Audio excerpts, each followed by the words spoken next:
हुए, हम कम से कम 30-40 साल पीछे चले गए।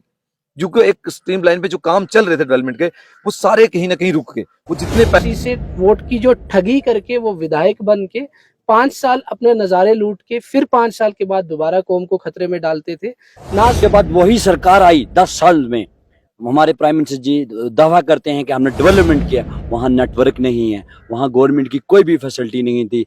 वो जिस हमारा नाम लेकर बाहर के मुल्कों में बोलते थे कि हमने खत्म कर दिया आतंकवादियों को। हम लोग तक की जो बुनियादी सहूलियात हैं, लाइट, पानी, बिजली, ये कोई चीज़ नहीं है यहाँ मुहैया।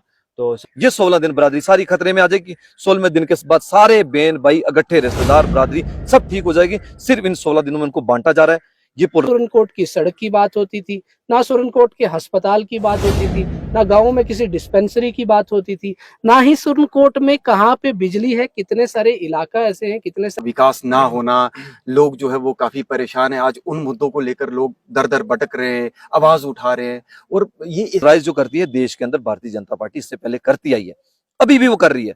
हर प्रदेश के अंदर वो जब भी चुनाव में आती है, एक दूसरी बरादरी को खतरे में डाल देती है।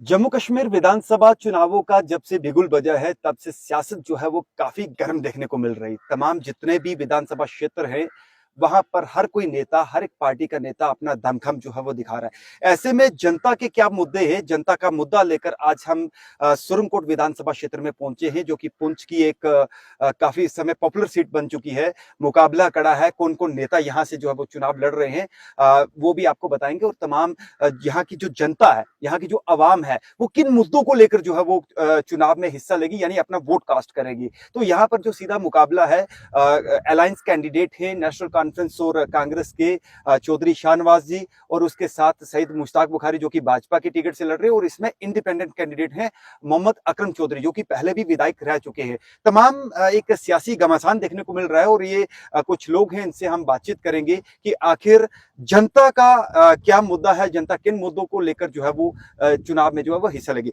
सबसे पहले मैं आपका नाम जानना चाहूंगा। सर, मेरा नाम हाजिक याकूब है। याकूब साहब, मैं एक चीज आपसे जानना चाहता हूँ। इस समय चुनावी माहौल है, सभी नेता अपना अपना दावा कर रहे हैं, तमाम नेता जो है वो आ रहे हैं, सब कुछ चल रहा है। तो ऐसे में मैं आपसे ये जानना चाहता हूँ कि जनता का, यानी आपके किन मुद्दों को लेकर वोट कास्ट करोगे? सर, इस बार जो हमें ये इलेक्शन देखने को मिल रहा है, ये इलेक्शन पहली बार है, जिसमें हम शाहनवाज भाई को मुबारक देते हैं कि ये इलेक्शन ना तो कास्ट पे हो रहा है और ना तो किसी कबीले के ऊपर हो रहा है, ये डेवलपमेंट के ऊपर हो रहा है। और इंशाल्लाह यूथ सब इनके साथ है, क्योंकि पहला इलेक्शन हमें देखने को मिला है जो डेवलपमेंट के ऊपर इलेक्शन हो रहा है सर। और हमें इस हिता पीर पंजाब में, सुरनकोट नहीं, पूरे हिता पीर पंजाब में हमें कोई ऐसा नुमाइंदा नहीं दिख रहा जो शाहनवाज साहब का जैसा हो। और ये सबसे हमें खुशकिस्मती है कि हमें एक ऐसा लीडर, होनहार लीडर मिला जो हमारी रहनुमाई करेगा, और इंशाल्लाह हम उन्हें कामयाब करके असेंबली में भेजेंगे और हमारे डेवलपमेंट के ऊपर काम होंगे और सुरनकोट की पूरी आवाम के काम होंगे। और डेवलपमेंट जो अभी जम्मू कश्मीर में 20वें नंबर पे है, और इंशाल्लाह ये अगर शाहनवाज साहब को हम असेंबली में भेजेंगे और इंशाल्लाह ये बहुत जल्द पहले नंबर पे आएगी। अच्छा, यहाँ पर एक और है, आपका नाम जानना मेरा चाहूंगा। नाम है जी अबरार असदुल्ला। अबरार जी, मैं ये जानना चाहता हूँ कि जिस इलाके से आप ताल्लुक रखते हैं, क्या कुछ वहां पर फेस करना पड़ता है, क्या कुछ परेशानियां थी जो अब आप वो उन मुद्दों को लेकर चुनाव में आपको लगेगा कि जो नेता यहाँ से जीत के जाएगा उन उम्मीदों पर जो है वो खरा उतरे? जी, असल बात तो बेसिकली ये है कि कहने का तो हम सन 47 में आज़ाद हुए हैं, लेकिन असल में आज़ाद नहीं हुए। तो वो एक आवाज़ हमें सुनाई देती है, एक दर्द भरी आवाज़ चौधरी शाहनवाज साहब की, कि जिससे हमें एक भरोसा हो रहा है कि हम वाक़यातन आज़ाद हो रहे हैं और होने जा रहे हैं।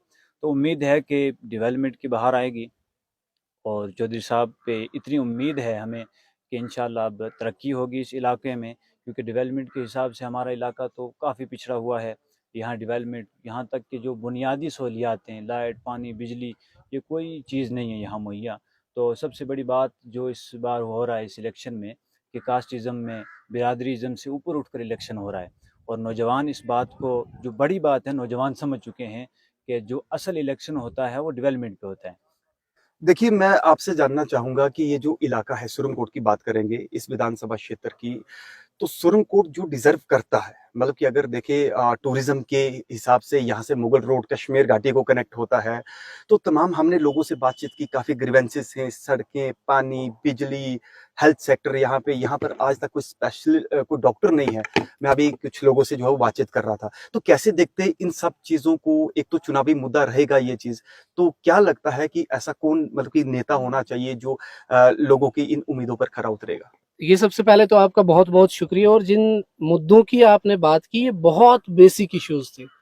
ये बेसिक इश्यूज शायद हिंदुस्तान के किसी दूसरे कोने में 1950 या 1960 में हो चुके होते थे, लेकिन यहाँ सुरनकोट की आवाम की बदकिस्मती देखो कि यहाँ जो आवाम ने नेता चुन के इससे पहले भेजे, उनने सिर्फ पोलराइजेशन की। उनने इलेक्शन से कुछ दिन पहले अपनी अपनी कौमें खतरे में डाली, जो 15 दिन के बाद इलेक्शन के बाद अपने घरों में सुरक्षित पाई जाती थी।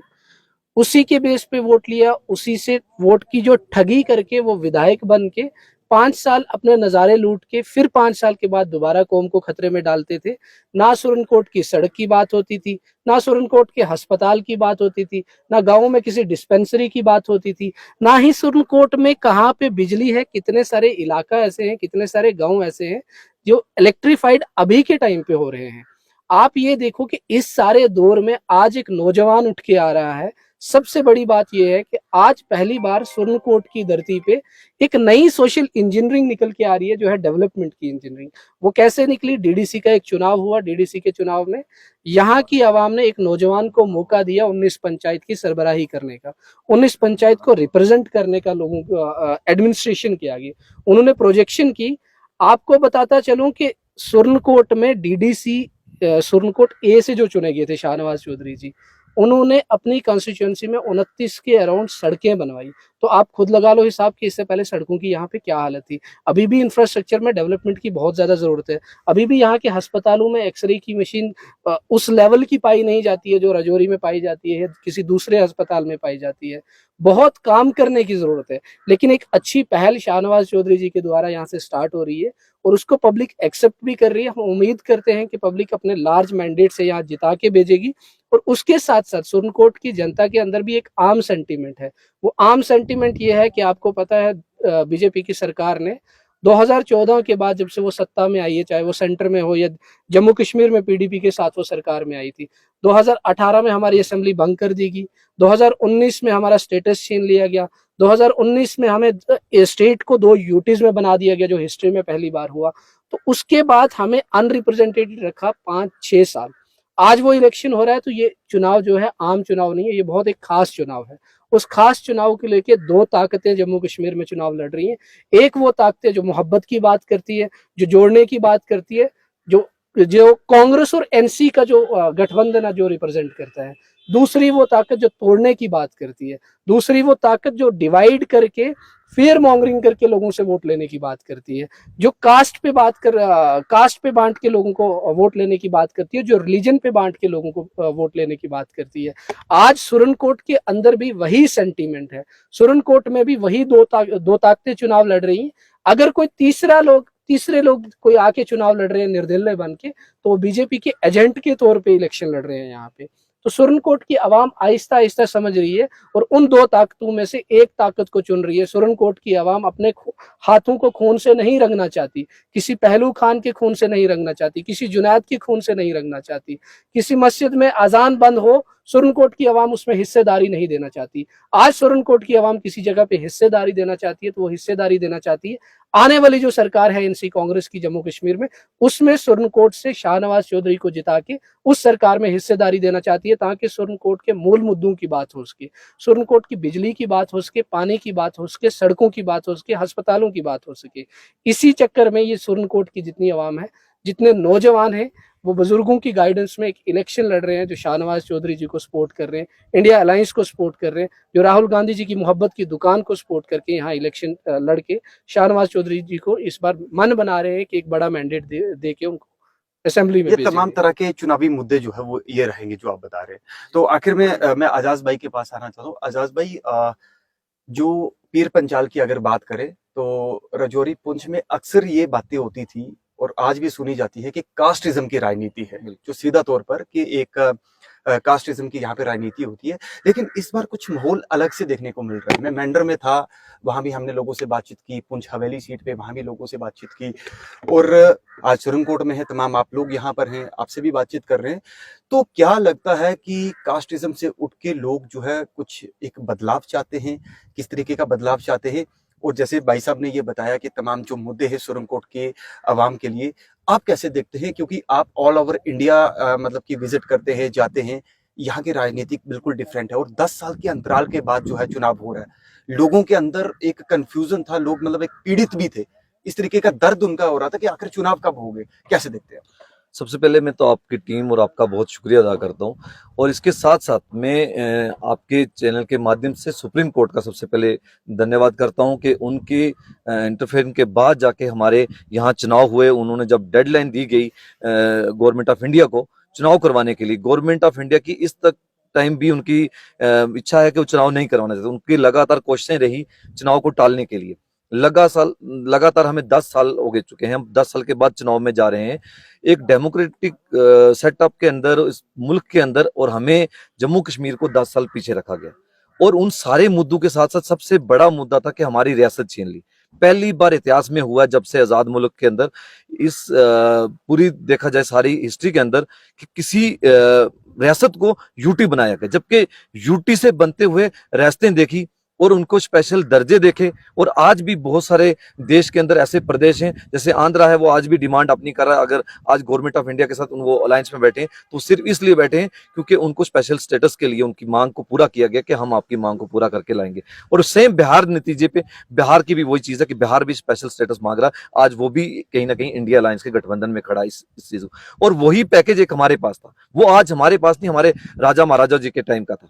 और इस चीज को मद्देनजर रखते हुए जो हमारा स्टेटस छीन लिया, हमारे हुकूक, यहाँ के आम नागरिक के हुकूक छीन लिए, उन सारे मुद्दों को लिखते हुए हमारी रियासत का सबसे अहम मुद्दा है, ये सब लोगों के जहन में, हर एक बाशूर अवाम जो जम्मू कश्मीर की है उनके जहन में है कि हमें सबसे पहली मांग जो हमारी वो रियासत, उसके साथ हमारे हुकूक जितने हैं वो उसकी हिफाजत करने के लिए हमारे पैकेज, चाहे वो हमें 371, 72, 73 कुछ भी दे, इन्होंने हिमाचल के अंदर दे रखा है, नॉर्थ ईस्ट की स्टेटों को दे रखा है 371, हमें भी वैसा ही हम पैकेज, हमें पूरी उम्मीद थी। इस गवर्नमेंट ने आश्वासन दिया था कि चुनाव से पहले हम रियासत देंगे, इन्होंने रियासत नहीं दी।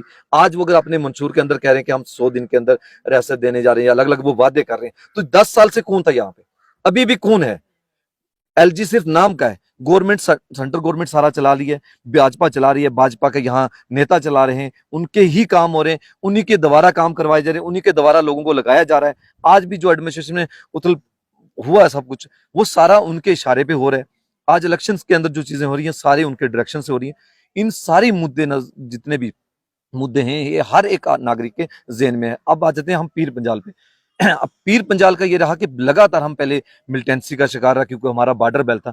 सबसे ज्यादा अगर किसी ने यहाँ मिलिटेंसी का फेस किया है तो इस पीर पंजाल ने किया, और सुरनकोट के लोगों ने भी, और पुंछ के हों और मेंढर के, खासकर बॉर्डर बेल्ट था, इन लोगों ने बहुत फेस किया। उन सारे लोगों को देखते हुए इनको जो पैकेज मिलने चाहिए थे, जो चीजें मिलनी चाहिए थी, फैसिलिटीज, वो नहीं मिली। जैसे मेरे भाई ने आपको बताया, हम भी जब बाकी प्रदेशों में जाते हैं वह हम बेसिक फैसिलिटी जब बात करते हैं, रोड, पानी, बिजली, स्कूल, एजुकेशन की जब बात आती है तो वो वहां बहुत एडवांस है सब लोग, हम दूर जाते ही नहीं।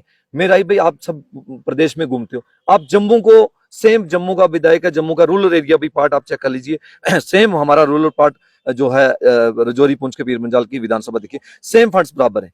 बट यहाँ हम कितनी बेसिक फैसिलिटी से पीछे हैं। ये बहुत सारे ऐसे मुद्दे हैं, जैसे मेरे भाइयों ने बताया, यहाँ बहुत ऐसे एजाज भाई, इसके पीछे किसको जिम्मेदार ठहराते हैं कि अगर विकास ना होना, लोग जो है वो काफी परेशान है, आज उन मुद्दों को लेकर लोग दर दर भटक रहे हैं, आवाज उठा रहे हैं, और ये एक बहुत इंपॉर्टेंट एरिया है सुरनकोट, मतलब कि एक डिस्ट्रिक्ट का एक बहुत ही खूबसूरत इलाका है। और बड़ी बात यह है कि सीधा कश्मीर घाटी से कनेक्ट होता है, हजारों लाखों लोग, और उसके बावजूद भी अगर यहाँ फोकस नहीं किया जा रहा है तो कैसे देखते हैं? अगर आप डेवलपमेंट की बात करेंगे ना, 2004 से लेकर 14 तक का जो सिनेरियो था वो बहुत एक अच्छा था जम्मू कश्मीर के लिए। उसमें मिलिटेंसी भी खत्म हुई और बहुत डेवलपमेंट के काम हुए। हमें मुगल रोड का आपको मिसाल दे रहा हूँ, यहाँ हमारे टोटली हम अनटच थे। हमारे आज मेडिकल फैसिलिटी के लिए हमें जम्मू यहाँ से 6 घंटे या 7 घंटे लग रहे हैं, तो यहाँ से हम 2-2.5 घंटे में कश्मीर पहुंच रहे हैं। ऐसे बहुत सारे डेवलपमेंट के मुद्दे थे जो हम 2004 से लेकर 14 तक हमने वो चीजें देखी।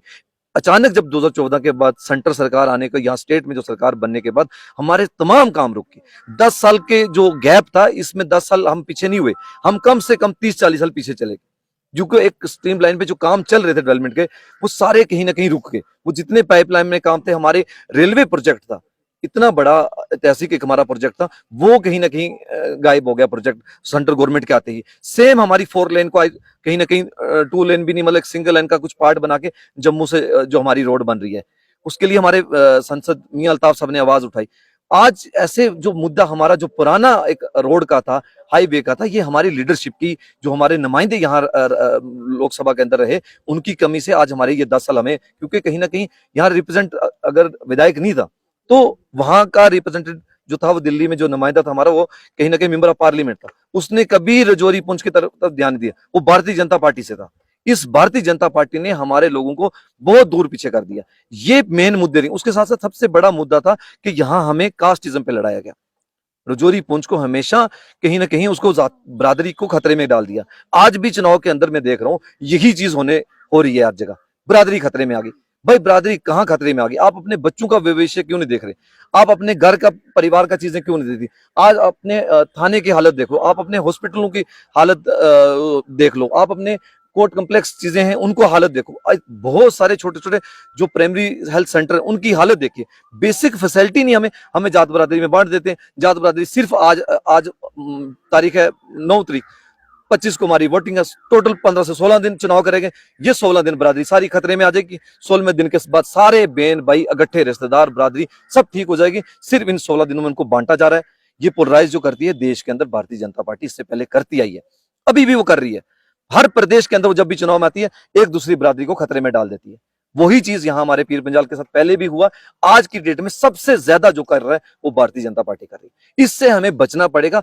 देश के अंदर सबसे ज्यादा अगर कहीं मिनोरिटी के साथ, देश के अंदर सबसे ज्यादा किसी के साथ बर्ताव जो बुरा किया है इस सरकार ने, वो मिनोरिटीज के साथ हुआ है। वो देश के मुसलमानों के साथ हुआ है, वो देश के अंदर दलित के साथ हुआ है, वो ब्राह्मण बरादरी के साथ यूपी में सबसे ज्यादा लोगों को मारा गया है, दलित को मारा गया है। इसलिए जब भी इनको कुछ ऐसी चीज आती है इनकी चीजें खतरे में आ जाती है।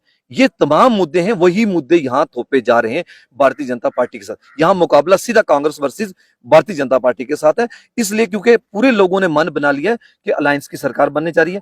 आप मेरे से बेहतर जानते हैं, जितने छोटे सर्वे, अलग अलग बड़े सर्वे चैनल्स के मीडिया के माध्यम से आपके पास भी आ रहे हैं, आवाम के पास भी आ रहे हैं, अलायंस की सरकार बनने जा रही है। इसमें नो डाउट कोई किसी को शक शुबा नहीं है कि अलायंस की सरकार बनने जा रही है। तो जितने तमाम हमारे 10 साल से चीजें रुकी हैं, अलायंस की सरकार मजबूती से बनेगी। हमारे हुकूक भी वापस आएंगे, हमारी रियासत भी वापस आएगी और तमाम रुके हुए काम जो है उनकी शुरुआत आगे की जाएगी। तो ये आपके जो है मुद्दे रहेंगे। जी। सर आपका नाम जानना चाहूंगा। एडवोकेट शहराज बजाज। शहराज साहब, बताएं कि सुप्रीम कोर्ट की बात करेंगे तो सुप्रीम कोर्ट में किन मुद्दों को लेकर चुनाव आम जनता क्या कैसे देखते हैं, क्या सोचते हैं? क्योंकि सुप्रीम कोर्ट का आज एक लेवल बड़ा उस ऊंचे सत्र का होना चाहिए था, तो कैसे देखते, क्या कहेंगे? देखो, पहले तो मैं आपका बहुत शुक्रिया करूंगा कि आप भी सुप्रीम कोर्ट पहुंचे और यहाँ दबे कुचले लोगों की जो है आवाज़ आपने अपने चैनल के माध्यम से जो है वो घोंगी बहरी सरकार तक और आला कुरान तक पहुंचाई। उसके लिए आपका बहुत शुक्रिया। सुप्रीम कोर्ट के मुद्दों की अगर बात करें तो सुप्रीम कोर्ट के सारे लोग, सुप्रीम कोर्ट में रहने वाला हर एक इंसान, वो किसी मज़हब, किसी ज़ात, किसी बिरादरी से तलक रखता हो, वो आज बहुत ज़्यादा पीड़ित है। उसके अंदर बहुत दर्द है और दर्द इस बात का है कि ना तो उसके घर में पीने का पानी है, ना उसके घर में बिजली है, ना उसके सड़क है, ना रास्ता है। हमारे लोग आज भी उसी ज़िंदगी में जी रहे हैं जहां हिंदुस्तान के बाकी रियासतों के लोग 1950, 60 या 65 में थे। उनके पास तब रास्ते थे, सड़कें थी, बिजली थी। हमारे पास आज भी कुछ नहीं है। आपने ये सिर्फ टाउन का थोड़ा सा एरिया देखा होगा, लेकिन मैंने देखा होगा। मैं आपको ये कहता हूँ कि आप सिर्फ सिटी टाउन में जाके घूमिए, गलियों में देखिए क्या हालत है। बिल्कुल। यहाँ सुप्रीम कोर्ट की डेवलपमेंट हमारी जीरो है। तो ये मुद्दे रहेंगे चुनाव में आपके? उसका कारण सिर्फ ये है कि सुप्रीम कोर्ट के लोगों को सिर्फ एक ही तरीके से बांट के वोट लिया गया। जो ही इलेक्शन का बिगुल बजता है तो दो नेता आते हैं, एक आता है कि मेरी बिरादरी खतरे में है और दूसरा आता है मेरी बिरादरी खतरे में है। दोनों आते हैं, बिरादरी को बांटते हैं, वोट इकट्ठा करते हैं, इलेक्शन अपना जीतते हैं, फिर 5 साल यहाँ कोई नहीं मिलता है। इस बार सुप्रीम कोर्ट का माहौल कुछ अलग से है। इस बार सुप्रीम कोर्ट का माहौल जो पिछले 3.5 साल में डीडीसी के इलेक्शन हुए, यहाँ डीडीसी यहाँ से सुप्रीम कोर्ट ब्लॉक ए से शाहनवाज चौधरी जी जो है वो कामयाब हुए और शाहनवाज चौधरी ने यहाँ 3.5 साल में वो सारे काम किए। 40 से 50% जो है वो अपने उस क्षेत्र को जो है डेवलप किया है, जो पिछले 70 साल में नहीं हो सका था।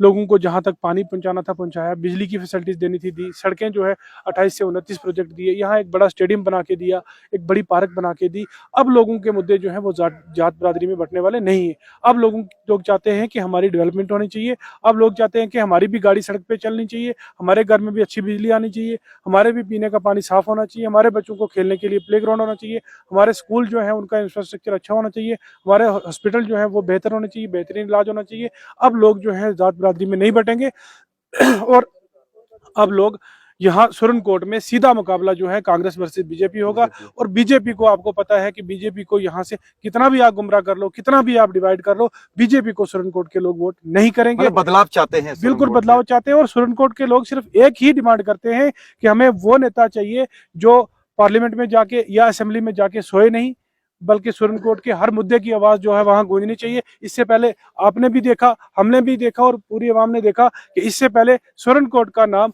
कहीं जो है असेंबली में नहीं गूंजा, लेकिन अब की बार शाहनवाज चौधरी जी को यहाँ से लोग जिताएंगे और सुरनकोट के हर छोटे से बड़े फैमिली का मुद्दा हो, पूरे डेवलपमेंट का मुद्दा हो, वो अच्छी तरह से वहां गूंजेगा। जरूर जरूर। हाँ जी, आपका नाम? मेरा नाम दिलपजीर अहमद है। दिलवजीर जी, बताएं कि किन मुद्दों को लेकर वोट कास्ट होगा?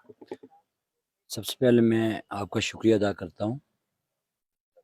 हमारे पूरी जम्मू कश्मीर में बेरोजगारी बढ़ती जा रही है, खासकर युवाओं में। मुद्दा यह है कि भाजपा सरकार ये दावा करती थी कि हमने देश को डेवलपमेंट किया है, डिजिटल किया है।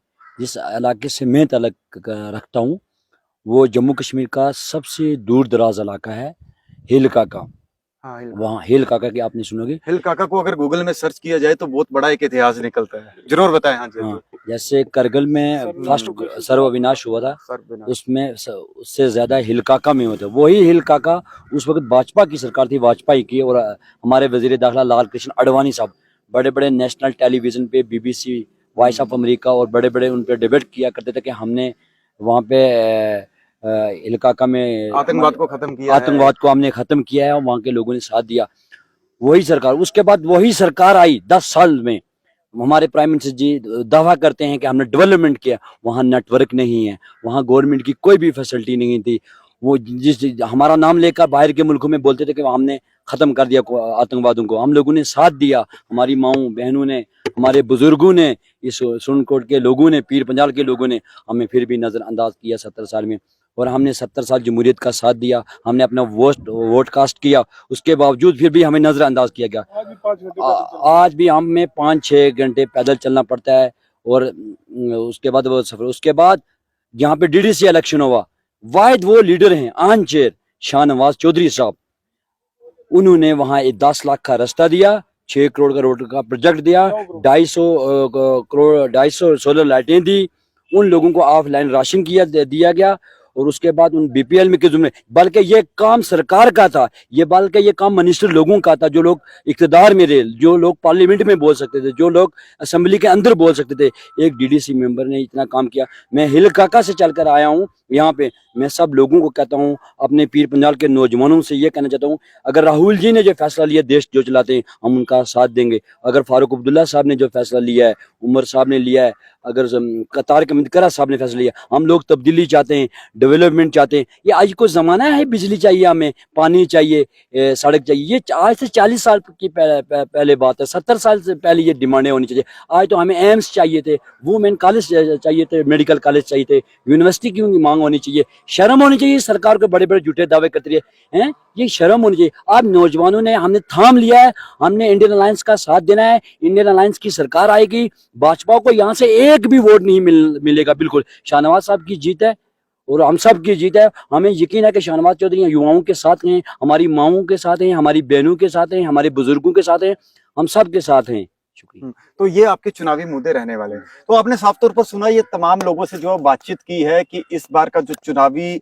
ये जो संग्राम चल रहा है, इस चुनाव के बीच में उनके जो मुद्दे हैं, बेसिक नीड्स और तमाम, और बड़ी बात ये कही है कि कास्टिज्म की राजनीति जो है वो नहीं होगी, कास्टिज्म से हटकर जो है वोट कास्ट करेंगे। हालांकि सुरनकोट में जो सीधा मुकाबला देखा जा रहा है वो शाहनवाज चौधरी, जो कि इंडिया अलायंस के जो है वो चेहरा यहाँ पर प्रत्याशी हैं, जबकि भाजपा के सईद जो है वो मुश्ताक बुखारी बुखारी हैं, तो इनका आपसी जो है वो साफ तौर पर मुकाबला है। अब देखना यह है कि जनता 25 तारीख को जो अपना वोट कास्ट करेगी, किन मुद्दों को लेकर करेगी। तमाम मुद्दे, हमारी कोशिश है कि सभी आवाम से जो है लोगों से ग्राउंड पर जाकर बातचीत की जाए कि क्या कुछ मुद्दे उनके रहेंगे, तो उसके बाद ही ये डिसाइड होगा कि आखिर सुरनकोट विधानसभा क्षेत्र से कौन जनता किसे पसंद करती है, किसे चाहती है, वो 8 तारीख को जो है वो फाइनल हो जाए। फिलहाल हमारी ये ग्राउंड रिपोर्ट थी, तो हम जल्द किसी और विषय को लेकर आपके साथ जुड़ेंगे। आप देखते रहिए द पब्लिश मिरर। नमस्कार।